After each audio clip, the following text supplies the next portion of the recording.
Assalamualaikum warahmatullahi wabarakatuh. Kembali lagi di channel Berita Mistis. Untuk kisah kali ini masih ada sebuah cerita dari tulisannya Untung Prasetyo. Dan untuk kali ini sebuah kisah dari Bang Pian. Kisah yang berjudul Penunggu Pabrik Tahu.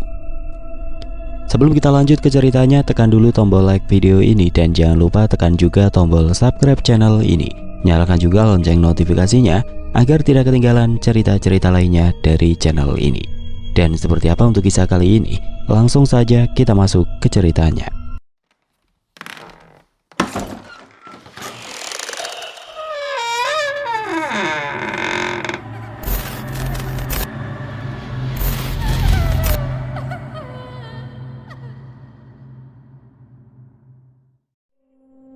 Hari itu Bang Pian tidak menyangka jika Pak Teguh dan Mbak Maya akan datang ke rumahnya dengan diantar oleh Bang Pendi. Kedatangan Pak Teguh saat itu tidak lain adalah untuk mengucapkan terima kasih kepada Bang Pian karena telah membantu mengobati penyakit aneh yang telah dideritanya itu. Selain itu, Pak Teguh yang kini telah mempercayai akan hal-hal yang terjadi di luar nalar manusia pun ingin meminta tolong kembali kepada Bang Pian. Pak Teguh duduk di kursi kayu di teras rumah Bang Pian, menikmati secangkir teh hangat yang disuguhkan kepadanya. Wajahnya yang dulu terlihat pucat dan penuh kegelisahan, kini tampak lebih segar dan bertenaga. Angin sore berhembus perlahan, membawa kesejukan yang terasa menyenangkan setelah hari-hari penuh penderitaan akibat penyakit yang selama ini menggerogoti tubuhnya. Di sampingnya Mbak Maya duduk dengan tenang. Sesekali melirik ke arah ayahnya dengan tatapan penuh rasa syukur. Sejak Bang Pian membantu mengatasi masalah yang menimpa keluarga mereka, kehidupan di rumah mulai kembali normal. Tidak ada lagi malam-malam penuh kegelisahan atau gangguan aneh yang sebelumnya terasa begitu nyata. Namun meskipun tubuhnya telah sembuh, tapi pikiran Pak Teguh masih terus dihantui oleh berbagai laporan aneh yang datang dari beberapa pabrik miliknya. Para pekerja dan manajernya sering melaporkan kejadian-kejadian yang sulit dijelaskan dengan akal sehat. Mesin-mesin yang tiba-tiba berhenti tanpa sebab, suara-suara aneh yang muncul di malam hari, serta bayangan-bayangan misterius yang terlihat di sudut-sudut pabrik. Selama ini Pak Teguh selalu mengabaikan cerita-cerita tersebut, menganggapnya sebagai mitos atau imajinasi para pekerja yang terlalu lelah. Baginya, segala sesuatu harus memiliki penjelasan yang logis.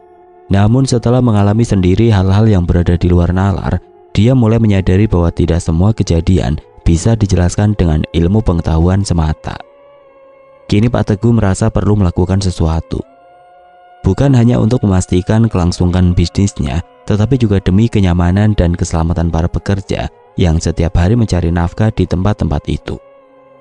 Dia tahu bahwa meminta bantuan Bang Pian adalah pilihan terbaik, karena hanya orang seperti Bang Pian yang bisa melihat dan memahami apa yang sebenarnya sedang terjadi.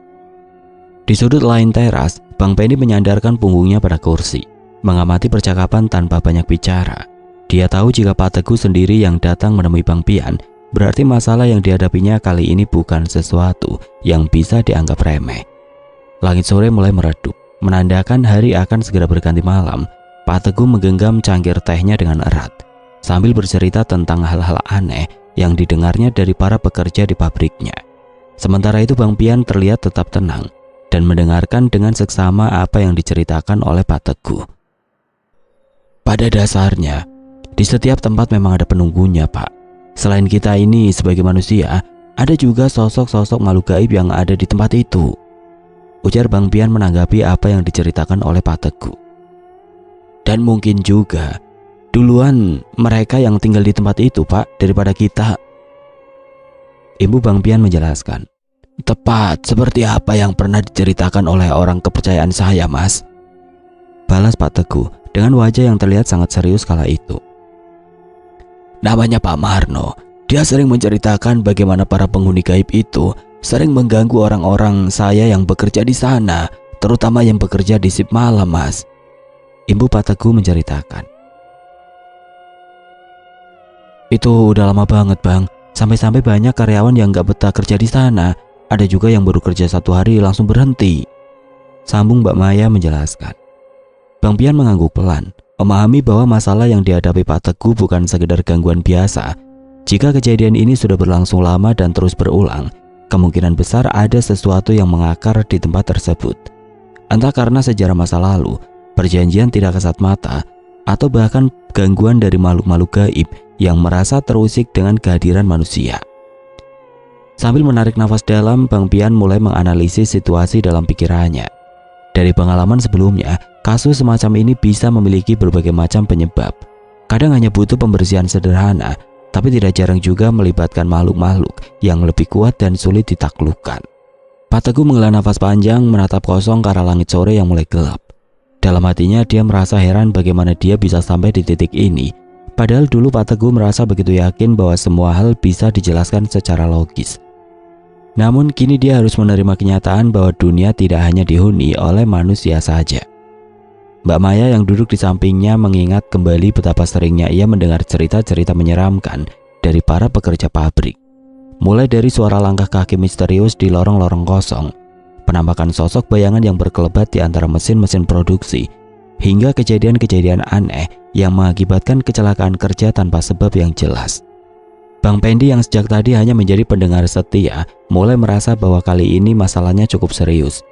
Dia melirik Bang Pian, mencoba membaca ekspresi sahabatnya itu.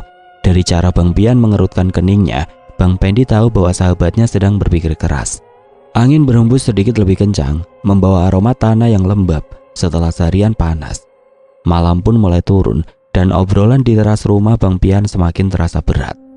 Tidak ada yang berbicara selama beberapa saat, seolah masing-masing dari mereka sedang berusaha memahami situasi yang ada. Dalam hati Bang Pian tahu bahwa dia harus segera melakukan sesuatu. Dia tidak hanya harus memastikan bahwa gangguan di pabrik Pak Teguh bisa diatasi, tetapi juga mencari tahu apa yang sebenarnya terjadi di sana. Jika memang benar ada sosok-sosok yang sudah lama mendiami tempat itu, maka yang paling penting bukan sekedar mengusir mereka, melainkan mencari jalan tengah agar tidak ada pihak yang merasa dirugikan. Kita sholat maghrib dulu yuk Pak, ajak Bang Pian setelah azan maghrib selesai berkumandang. Setelah menjalankan ibadah sholat maghrib berjamaah, Pak Teguh pun kembali mengutarakan keinginannya. Saat itu kedatangannya bukan sekedar ingin meminta tolong kepada Bang Pian untuk membersihkan pabriknya, tapi juga dia ingin Bang Pian menjadi bagian dari perusahaan besar yang dimilikinya dan kini dikelola oleh Mbak Maya. Ya, saya mah cuma satpam Pak, saya kagak ngerti kerjaan lainnya, ujar Bang Pian sambil tertawa. Justru memang itu yang sedang kami butuhkan Mas. Saat ini kami butuh seorang kepala atau semacam pengawas keamanan untuk beberapa pabrik, gudang dan juga kantor, balas Pak Teguh dengan wajah serius. Bang Pian terdiam sejenak, mencoba mencerna tawaran yang baru saja diberikan oleh Pak Teguh. Sebagai seseorang yang terbiasa hidup mandiri dan lebih suka bekerja sesuai dengan caranya sendiri, dia tidak pernah terpikir untuk memiliki jabatan sebesar itu dalam sebuah perusahaan besar.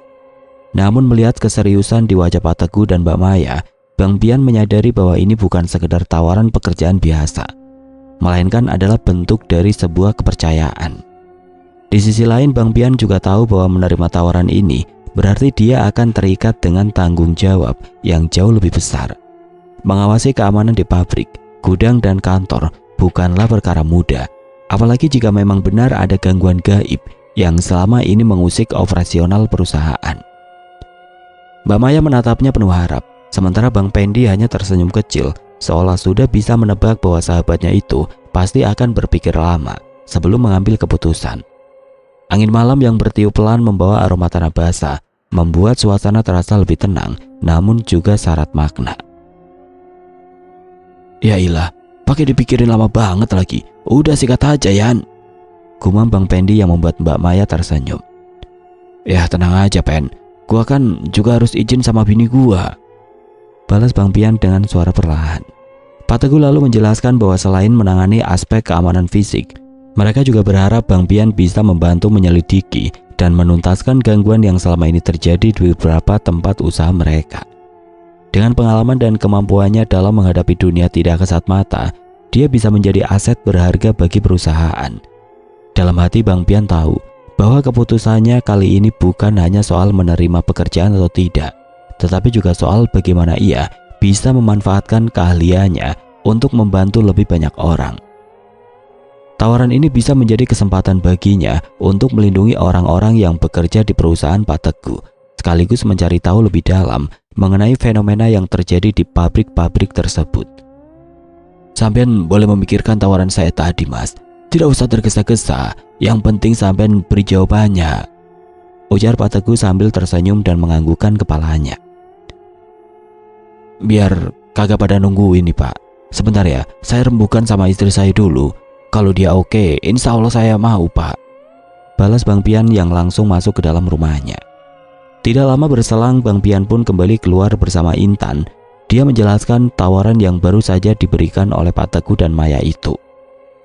Dan Intan diminta untuk membantu Bang Pian mempertimbangkan hal itu. Kenalin, ini istri saya, ucap Bang Pian kepada Pak Teguh dan juga Mbak Maya. Nah, kalau kata dia boleh nih, Pak. Tawaran Bapak saya terima, imbu Bang Pian lagi. Setelah kembali berbincang bersama dan mendapatkan penjelasan langsung dari Pak Teguh, Intan pun akhirnya setuju atas permintaan dari Pak Teguh. Malam itu keputusan pun diambil. Bang Pian resmi menerima tawaran dari Pak Teguh untuk menjadi pengawas keamanan di perusahaan mereka. Dengan persetujuan Intan, ia merasa lebih mantap menjalani tanggung jawab baru ini. Baginya, dukungan istri adalah hal utama, karena pekerjaan yang akan ia emban bukan hanya berkaitan dengan keamanan fisik, tetapi juga dengan hal-hal gaib yang mungkin lebih menantang dari sebelumnya. Pak Teguh dan Mbak Maya tampak lega mendengar keputusan Bang Pian. Mereka yakin bahwa dengan kemampuannya, gangguan-gangguan yang selama ini menghantui para pekerja di pabrik dan gudang bisa segera ditangani. Pak Teguh pun menjanjikan fasilitas yang memadai untuk mendukung tugas Bang Pian, termasuk akses penuh ke seluruh area yang dianggap bermasalah. Alhamdulillah, naik pangkat juga akhirnya sahabat gua, seru Bang Pendi yang ikut senang dengan keputusan yang diambil oleh Bang Pian malam itu. Jadi komandan beneran lu, Yan? Ibu Bang Pendi menggoda Bang Pian. Bisa aja lu bos palu gada, balas Bang Pian sambil tersenyum. Suasana bahagia pun tercipta malam itu. Pak Teguh yang semula masih terus memikirkan hal yang baru saja dia mengerti itu, ikut tersenyum bahagia mendengar Bang Pian dan Bang Pendi mulai mengeluarkan candaan-candaan mereka yang mengundang tawa. Malam itu benar-benar terasa berbeda. Setelah berbagai kejadian aneh dan penuh ketegangan, akhirnya ada momen di mana mereka bisa menikmati kebersamaan tanpa beban.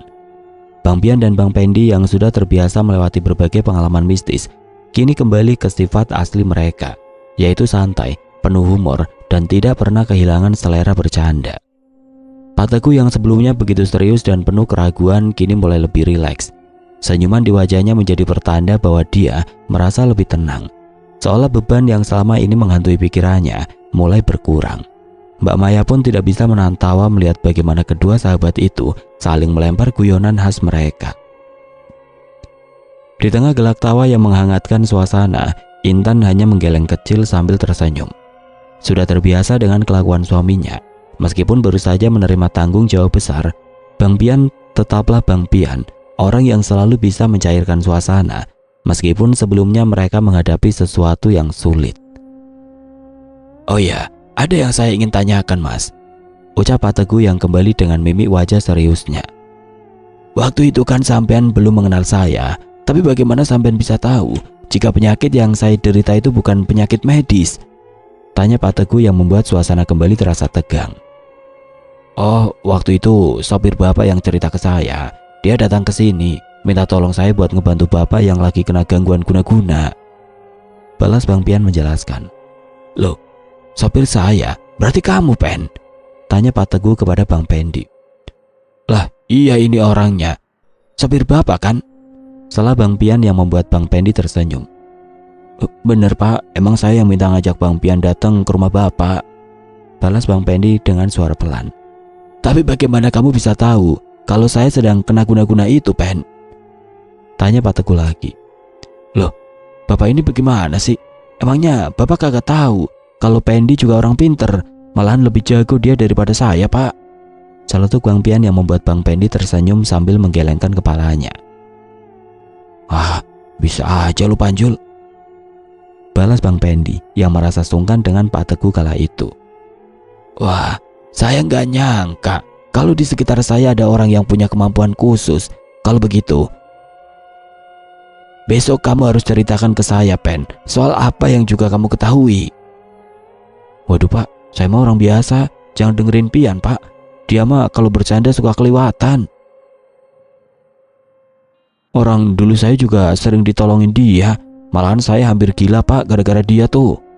Ibu Bang Pendi sambil menunjuk ke arah Bang Pian. Obrolan seputar dunia tidak kasat mata pun semakin seru malam itu.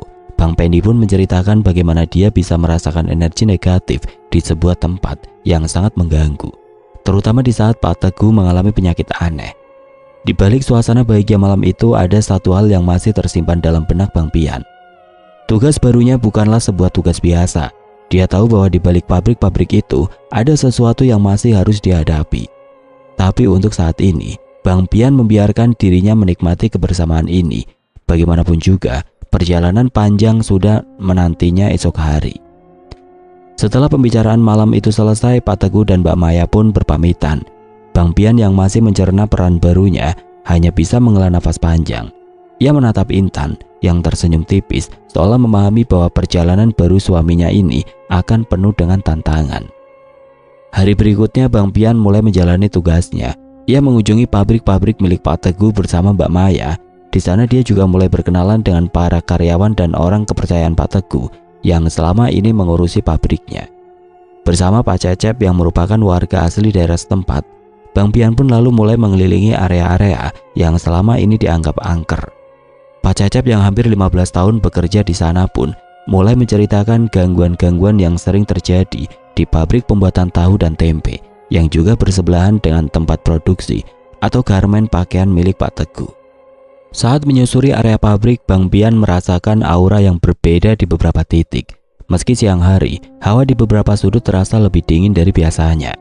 Dan ada bau anyir samar yang menyelinap di antara aroma khas kedelai dan uap panas dari proses pembuatan tahu dan tempe. Pak Cecep yang sudah bertahun-tahun bekerja di sana mulai menjelaskan kejadian-kejadian ganjil yang sering dialami para pekerja. Beberapa di antaranya mengaku melihat bayangan hitam melintas di antara rak-rak penyimpanan kedelai, sementara yang lain sering mendengar suara-suara aneh di malam hari, seperti seseorang yang berjalan di atap pabrik, padahal tidak ada siapa-siapa di sana. Sementara itu di pabrik garmen yang ada di sebelah pabrik tahu dan tempe dengan jarak sekitar 5 meter itu, cerita mistis juga tidak kalah menyeramkan. Para karyawan shift malam sering mengeluhkan suara mesin jahit yang tiba-tiba menyala sendiri, padahal tidak ada yang menggunakannya. Ada juga yang mengaku pernah melihat sosok wanita berbaju putih duduk di sudut ruangan produksi, hanya untuk menghilang dalam sekejap saat didekati. Bang Pian mendengarkan semua cerita itu dengan seksama, mengamati setiap sudut bangunan dan mencoba merasakan apakah ada sesuatu yang masih bertahan di tempat tersebut. Dia tahu gangguan seperti ini tidak terjadi tanpa alasan. Pasti ada sesuatu yang harus dia cari tahu lebih dalam sebelum menentukan langkah berikutnya.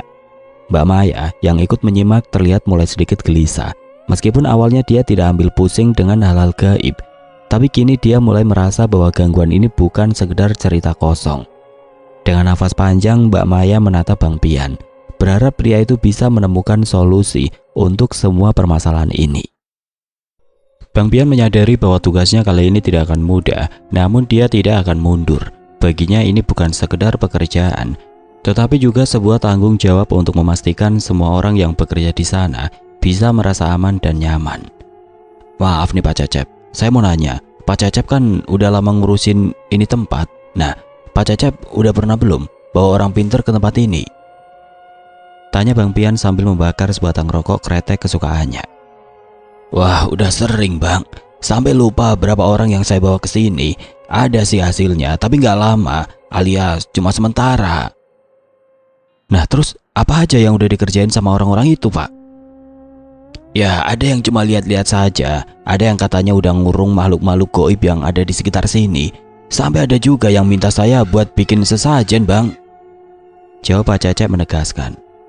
Bang Pian mengangguk pelan, menghembuskan asap rokoknya ke udara sambil merenung. Dari penjelasan Pak Cecep, dia bisa menyimpulkan bahwa masalah di pabrik ini bukan sekedar gangguan biasa. Jika sudah berkali-kali didatangkan orang pintar, tetapi hasilnya hanya sementara, berarti ada sesuatu yang lebih besar dan lebih dalam yang belum tersentuh. Dia kemudian mengamati sekeliling. memperhatikan sudut-sudut bangunan tua yang tampak memiliki sejarah panjang. Ada banyak faktor yang bisa menjadi penyebab gangguan ini bertahan, entah itu perjanjian lama, keberadaan benda-benda gaib yang masih tertinggal, atau bahkan energi negatif yang terus diperbarui oleh seseorang. Pak Cecep melanjutkan ceritanya. Dia mengatakan bahwa beberapa pekerja bahkan pernah jatuh sakit setelah mengalami gangguan, sementara yang lain memilih mengundurkan diri karena tidak tahan dengan kejadian-kejadian aneh yang mereka alami. Beberapa malam terdengar suara orang memanggil nama karyawan dari arah gudang kosong, tetapi saat diperiksa tidak ada siapa-siapa di sana. Bang Pian menyadari bahwa metode yang digunakan oleh orang-orang sebelumnya hanya menekan keberadaan makhluk-makhluk itu sementara waktu, tanpa benar-benar menyelesaikan masalahnya. Jika akar permasalahan tidak ditemukan, maka gangguan ini akan terus terjadi, seolah-olah pabrik ini telah menjadi tempat tinggal bagi entitas-entitas yang tidak ingin pergi. Lah, itu apaan tuh Pak? Tanya Bang Pian yang langsung berjalan ke arah tempat yang ditunjuknya. Ya, ini yang saya bilang tadi Bang. Ini sesajen yang harus kami pasang setiap malam Jumat. Jadi saya sama Mas Broto punya tugas tambahan tiap hari Kamis. Ya ini, masang sesajen ini. Balas Pak Cecep menjelaskan. Ya pantesan aja, demit-demit itu pada betah di sini Pak. Lah dikasih empan terus. Balas Bang Pian yang sambil terus mengedarkan pandangannya ke arah sekitar.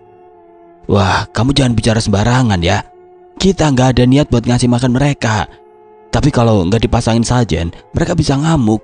Kalau sudah begitu, pasti ada karyawan yang sakit atau kena gangguan di sini.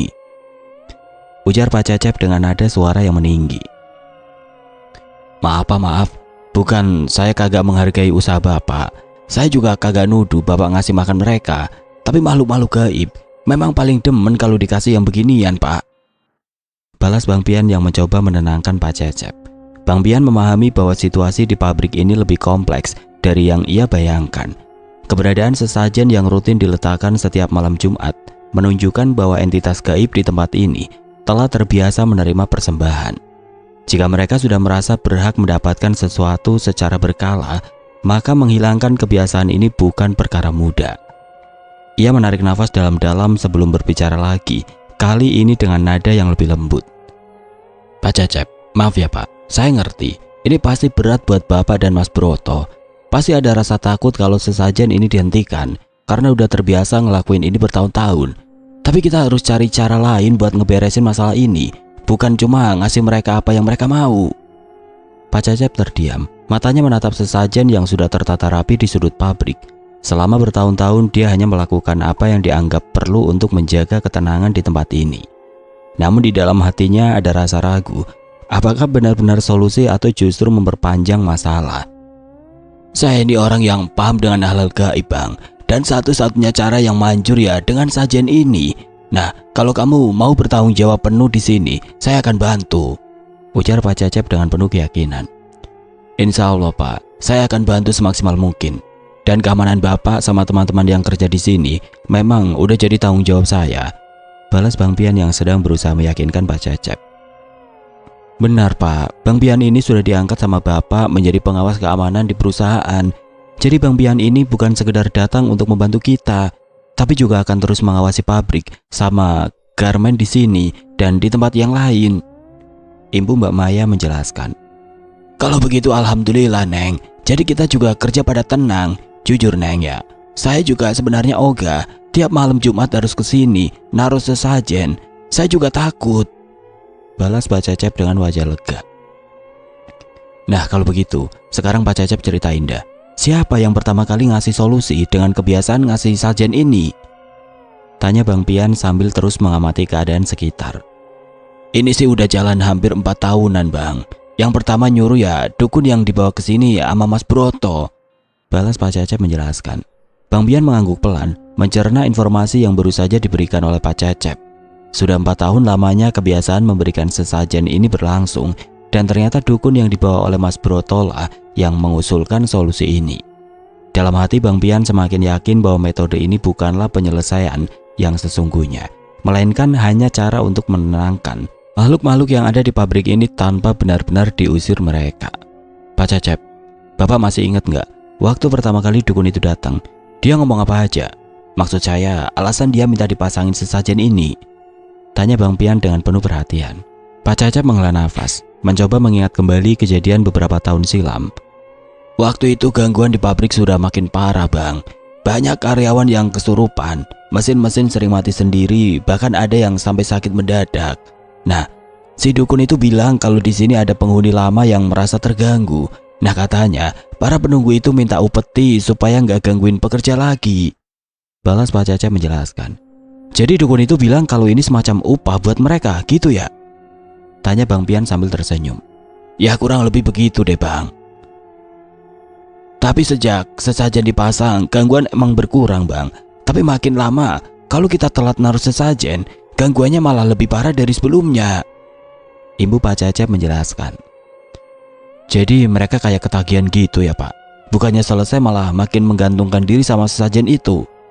Ucap Mbak Maya yang sejak tadi hanya mendengarkan apa yang sedang dibicarakan oleh Bang Pian dan Pak Cecep. Nah itu dia, Neng, yang bikin saya bingung. Awalnya saya pikir ini solusi, tapi makin lama rasanya kok malah kayak nyiram bensin ke api. Balas Pak Cecep menjelaskan. Itu karena sejak awal bukan mereka yang menguasai tempat ini, Pak. Tapi kita yang ngasih mereka kuasa.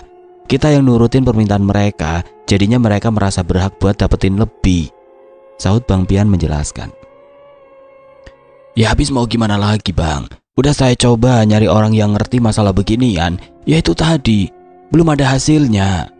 Balas Pak Cecep menjelaskan. Ya kalau sekarang udah ada penanggung jawab keamanan, saya kan jadi tenang, Neng. Mudah-mudahan Bang Pian bisa nanganin ini semua. Ibu Pak Cecep sambil menghela nafasnya. Setelah mendapatkan penjelasan dari Pak Cecep, Bang Pian pun mulai menjelaskan apa yang akan dilakukannya. Dia mulai mengatur rencana untuk dapat memindahkan sosok-sosok makhluk gaib yang mengganggu di pabrik itu serta di sekitar area garmen. Tidak lupa Bang Pian pun mengajak Pak Cecep untuk menemaninya melakukan pembersihan tersebut pada malam Jumat yang akan datang. Setelah menjelaskan kepada Mbak Maya, Bang Pian pun mendatangi Ardi untuk meminta bantuan dari sahabatnya itu. Dan sesampainya di rumah Ardi, Bang Pian pun langsung menceritakan apa yang terjadi di tempat pekerjaannya yang baru itu. Ardi yang sejak dulu sudah mengenal Bang Pian hanya bisa menggeleng-gelengkan kepala. Dia tahu sahabatnya itu memang sering membantu orang-orang di sekitarnya dan dia juga memiliki keberanian yang luar biasa. Ngomong-ngomong, selamat nih Bang, sekarang Abang udah jadi pengawas dan pastinya Abang juga punya tanggung jawab yang lebih gede lagi. Ujar Ardi sambil tersenyum. Iya Di, alhamdulillah, ini juga nggak lepas dari jasanya si Pendi, kawan kita si Satria Baja Hitam. Balas Bang Pian sambil tertawa. Kalau soal pabrik yang Abang ceritain tadi, saya mah ikut aja Bang, kapan aja saya siap. Ujar Ardi yang tentunya membuat Bang Pian lega dan lebih bersemangat lagi. Sore itu dari Kamis, Bang Pian dan Ardi yang diantar Bang Pendi pun langsung bergerak menuju ke pabrik dan garmen milik Pak Teguh. Awalnya Mbak Maya pun ingin ikut, tapi Pak Teguh tidak memberinya izin. Sepanjang perjalanan mereka pun saling berbincang dan mulai mengatur strategi. Karena hari itu Bang Pendi turut serta, maka Bang Pian pun juga memberinya tugas untuk membantu bersama Pak Cecep. Ngomong-ngomong, enak juga ya, naik mobil bagus terus disopirin, berasa kayak juragan gua nih. Ujar Bang Pian sambil memandang ke arah Bang Pendi. Lu mah kagak pantes ya jadi juragan, sahut Bang Pendi dengan wajah yang terlihat kesal. Ya kali aja Pen, yang namanya nasib orang mah tempe semua Pen. Balas Bang Pian sambil tersenyum. Maksud lu gimana sih Panjul? Celetuk Bang Pendi yang terus fokus mengemudikan kendaraannya. Ya tempe semua Pen, soalnya kagak ada tahu. Balas Bang Pian yang membuat Ardi dan juga Bang Pendi tertawa. Bisa aja lu tua musola, pungkas Bang Pendi. Sesampainya mereka di pabrik, Pak Cecep pun telah menunggu bersama dua orang security yang berdinas malam itu. Bang Pian dan Ardi pun mulai menjelaskan apa yang akan mereka lakukan malam itu di pabrik dan juga di area garmen. Pak Cecep mendengarkan dengan seksama saat Bang Pian dan Ardi menjelaskan rencana mereka. Dua orang security yang bertugas malam itu, Tony dan Wawan, saling berpandangan dan terlihat ragu dengan apa yang akan mereka hadapi. Jadi gini, Pak Cecep, kita nggak akan langsung usir mereka. Kita mulai dengan membatasi area yang sering diganggu. Terus kita coba komunikasi. Kita mau mereka pergi dengan cara baik-baik dulu. Ujar Bang Pian menjelaskan dengan nada serius. Nah, kalau mereka kagak mau pergi gimana Bang? Tanya Tony dengan suara sedikit bergetar.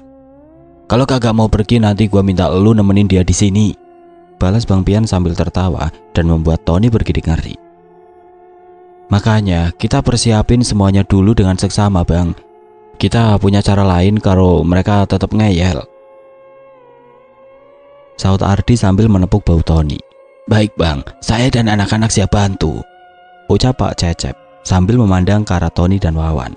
Setelah itu mereka lalu masuk ke tempat yang sering diberi sesajen oleh Pak Cecep dan juga temannya yang bernama Mas Broto. Bang Pian dan Ardi yang juga dibantu Bang Pendi mulai mempersiapkan peralatan yang dibutuhkan. Bang Pendi dengan sigap langsung menaburkan garam kasar di beberapa titik yang dianggap rawan, sesuai petunjuk dari Bang Pian. Sementara itu Ardi terlihat mulai membaca ayat-ayat suci untuk melindungi semua orang yang berada di sana. Begitu semua siap, Bang Pian mengambil posisi di tengah area yang selama ini dikenal paling sering terjadi gangguan. Dengan nafas yang teratur, dia mulai melantunkan doa-doa yang sudah dia hafal sejak lama. Tidak lama berselang, angin tiba-tiba bertiup lebih kencang, dan hawa di sekitar mereka berubah menjadi lebih dingin. Pak Cecep, Tony dan Wawan mulai merasakan bulu kuduk mereka meremang. Tony bahkan tanpa sadar menggenggam lengan Wawan dengan erat. Diam semua, mereka udah mulai muncul, bisik Bang Pian sambil tetap memejamkan matanya. Dari kejauhan terdengar suara berdesir seperti langkah banyak orang di antara tumpukan barang di gudang garmen. Ardi menggenggam tasbihnya lebih kuat, bersiap untuk menghadapi apapun yang akan terjadi malam itu. Setelah beberapa saat, kehadiran dari sosok makhluk gaib yang paling kuat di tempat itu pun mulai terasa. Hawa di sekitar mereka terasa semakin dingin, aroma menyengat mulai tercium, dan tawa cekikikan pun mulai terdengar samar. Bang Pian dan Ardi yang memang sudah menunggu sosok itu pun mulai melangkah maju untuk berkomunikasi langsung dengan penunggu gaib pabrik pembuatan tahu dan tempe itu. Dari sudut ruangan, bayangan sosok makhluk tinggi besar perlahan mulai menampakkan dirinya. Matanya merah menyala, tubuhnya hitam legam dengan rambut panjang yang menjuntai hingga ke lantai. Suara tawanya menggema, membuat jantung Pak Cecep dan security berdegup semakin kencang. Lah, gua kira yang bakalan datang si Genit. Malah anaknya Mak Lampir yang nongol, ujar Bang Pian yang tidak menunjukkan sedikit pun rasa takut. Hati-hati Bang, makhluk ini kayaknya punya kesaktian yang tinggi, balas Ardi memperingati Bang Pian. Oke, siap Di. Ardi yang terus membacakan ayat-ayat suci dan doa-doa perlindungan terus memutar tasbih kecilnya sambil menatap tajam ke arah sosok makhluk gaib tersebut. Dan tanpa aba-aba lagi, Bang Pian pun langsung berkomunikasi langsung dengan sosok tersebut. Wahai makhluk yang ada di sini, kami tahu tempat ini sudah lama kau tempati, tapi ini bukan lagi tempatmu. Pergilah dengan baik, atau kami akan memaksamu keluar, seru Bang Pian dengan tegas. Makhluk itu tertawa semakin keras, membuat lampu di sekitar mereka berkedip-kedip. Sesaat kemudian ia berbicara dengan suara berat dan bergema. Tempat ini milikku. Aku sudah di sini jauh sebelum kalian datang, balas sosok bertubuh besar dengan mata yang merah menyala itu. Kau memang lebih dulu di sini, tapi tempat ini sudah menjadi tempat manusia mencari nafkah. Jika kau tidak ingin dipindahkan secara paksa, pergilah dengan sukarela, balas Bang Pian dengan tetap tenang. Makhluk itu mendesis marah, tubuhnya bergetar dengan energi yang semakin kuat. Ardi meraih segenggam garam kasar, bersiap jika makhluk itu mulai menyerang. Pak Cecep, Tony, dan Wawan mulai menjauh dari tempat itu, namun Bang Pendi menahan mereka untuk tetap berada di sana. Jangan kemana-mana Pak, di sini saja, soalnya cuma tempat ini yang dipagerin sama teman saya itu, ujar Bang Pendi kepada Pak Cecep. Tapi kita takut Bang, balas Wawan dengan suara bergetar. Tahan aja, kalau pada keluar dari sini, saya takut di luar sono ada demit lain yang nyerang elu, balas Bang Pendi yang membuat Wawan menelan ludah karena terkejut. Malam itu bentrokan antara dua dunia tidak terelakkan. Bang Pian dan Ardi harus menggunakan seluruh kemampuan mereka untuk mengusir makhluk itu, agar pabrik ini bisa kembali tenang dan aman bagi semua pekerja. Jual beli serangan pun terjadi, walau Pak Cecep, Wawan dan juga Tony tidak dapat melihat langsung, namun mereka bertiga tetap merasakan hawa yang sangat mencekam malam itu. Sementara itu Bang Pendi yang sudah terbiasa dengan apa yang sedang dilakukan oleh Bang Pian dan Ardi terlihat biasa-biasa saja dan terus mengawasi kedua sahabatnya yang sedang bergumul dengan energi gelap di depannya. Benturan energi semakin kuat, angin berembus kencang di dalam ruangan seolah ada badai kecil yang berputar hanya di sekitar Bang Pian dan Ardi. Tubuh mereka bergoyang sedikit ke belakang, Setiap kali serangan gaib itu menghantam, namun mereka tetap berdiri tegak, tidak menunjukkan rasa takut. Bang Pian mengangkat tangan kanannya sambil membuat kuda-kuda yang terlihat kuat, lalu mengarahkan telapak tangannya ke sosok hitam tinggi besar di depannya. Sementara itu Ardi dengan cekatan melemparkan tasbih kecil yang sedari tadi digunakannya, hingga membuat makhluk itu tidak dapat lagi bergerak dengan bebas. Tidak lama kemudian dari tubuh makhluk gaib tersebut keluar kabut hitam pekat yang menyerang seperti cambuk panjang. Bang Pian dengan cepat menghindar ke samping, namun sebuah serangan tidak kasat mata menghantam dadanya, membuatnya sedikit terdorong ke belakang. "Hati-hati Bang!" teriak Ardi sambil terus membaca doa. Bang Pian menarik nafas dalam, setelah itu tangannya terangkat ke atas, dan dalam hitungan detik muncul sebilah golok yang memendarkan cahaya kebiruan di genggaman tangannya. Dengan gerakan cepat Bang Pian melempar bilah golok tersebut yang langsung berubah menjadi golok kembar dengan kekuatan besar yang menghujam ke arah sosok makhluk gaib tersebut. Seketika itu juga makhluk itu melonglong keras, tubuhnya tampak seperti terbakar oleh energi yang dilepaskan Bang Pian. Pak Cecep, Wawan, dan Tony mulai merasakan udara di sekitar mereka semakin berat, membuat dada mereka terasa sesak. Walau tidak bisa melihat langsung, bulu kuduk mereka berdiri dan keringat dingin mengalir di pelipis mereka. Bang Pendi yang berdiri agak jauh tetap tenang. Ia mengawasi pergerakan makhluk itu dengan seksama, siap membantu kapan saja jika diperlukan. Sementara itu Ardi mulai membaca doa dengan lantang yang menggetarkan ruangan dengan suara yang penuh keyakinan. Garam yang ia tebar mulai bercahaya samar, membentuk lingkaran pelindung yang mempersempit gerakan makhluk itu. Makhluk hitam itu mengerang kesakitan, tubuhnya perlahan mengecil dan berusaha kabur ke sudut ruangan, namun Bang Pian tidak membiarkannya lolos. Dia pun langsung menyerang dan menghentikan sosok makhluk gaib yang sempat menyerangnya tadi. Suara cerita nyaring terdengar menggetarkan seluruh ruangan. Sosok hitam itu mulai bergetar hebat sebelum akhirnya tubuhnya menghilang dalam kepulan asap hitam yang semakin lama semakin menipis. Pak Cecep, Wawan, dan Tony akhirnya bisa menghela nafas lega. Udara yang tadinya terasa berat kini perlahan kembali normal. Bang Pian dan Ardi saling menatap, memastikan bahwa pertarungan telah selesai. Bang Pendi yang sedari tadi mengawasi akhirnya mendekat dan menepuk bahu Bang Pian sambil tersenyum. Malam itu pabrik tahu dan tempe milik Pak Teguh akhirnya terbebas dari pengaruh jahat. Namun mereka tahu jika masih ada sosok yang terus mengganggu di area garmen yang berjarak tidak jauh dari pabrik itu. Oke teman-teman, sekian untuk kisah kali ini. Bagaimana menurut kalian tentang kisah ini? Tulis komentar kalian di kolom komentar. Dan buat teman-teman yang baru bergabung, jangan lupa untuk like, komen, share, serta subscribe channel ini. Dan nantikan kisah-kisah horor berikutnya tetap di channel Berita Mistis. Wassalamualaikum warahmatullahi wabarakatuh.